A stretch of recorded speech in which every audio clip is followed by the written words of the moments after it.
Hello అండి. మీరు చూస్తున్నారు గదా! హ్మ్. హలో అండి. మీరు చూస్తున్నారు గదా! ఇది డెండ్రోబియం ఆర్కిడ్స్ అనమాట. ఇది ఆల్మోస్ట్ ఒక 1 ½ ఇయర్ ఏజ్ ప్లాంట్. సో, మనకెప్పుడు కూడా ఆర్కిడ్స్ అనేవి ఎవరైనా ఫస్ట్ టైమ్ ట్రై చేయాలనుకుంటే డెండ్రోబియం వెరైటీస్ అయితే ట్రై చేయండి.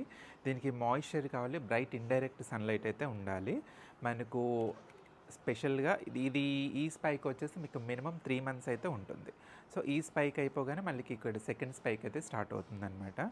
సో, ఆర్కిడ్స్ ఎవరైనా పెంచాలి ఇంట్రెస్ట్ ఉంది అనుకో డెండ్రోబియం ట్రై చేయండి. అండ్ ఎన్‌పీకే దీనికి మెయిన్ ఇంపార్టెంట్ అనమాట. మనకు వాటర్ సాల్యుబుల్ ఎన్‌పీకే అయితే దొరుకుతుంది.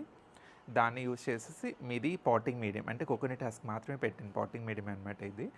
ఎన్‌పీకే వాటర్‌లో సాల్వ్ చేసేసి ఈ టబ్ మొత్తాన్ని వాటర్‌లో పెట్టేసేయండి. పెట్టేసి ఒక 10 మినిట్స్ ఉంచారు అనంటే మళ్ళీ 1 వీక్ దాకా మీకు వాటర్ ఇవ్వాల్సిన అవసరం ఏం లేదు. అయితే దీంతో పాటుగా మనకు ఇది కూడా ఇంకొక కలర్ అండి. ఇది ఇంకొక కలర్ డెండ్రోబియం అనమాట. ఇది ఇంకా బాగుంటుంది ఈ కలరు. సో, ఎట్లంటే మీకు ఫ్లవర్ స్పైక్స్ లేనప్పుడు గుబురుగా ఉన్న చెట్ల మధ్యలో పెట్టేసేయండి.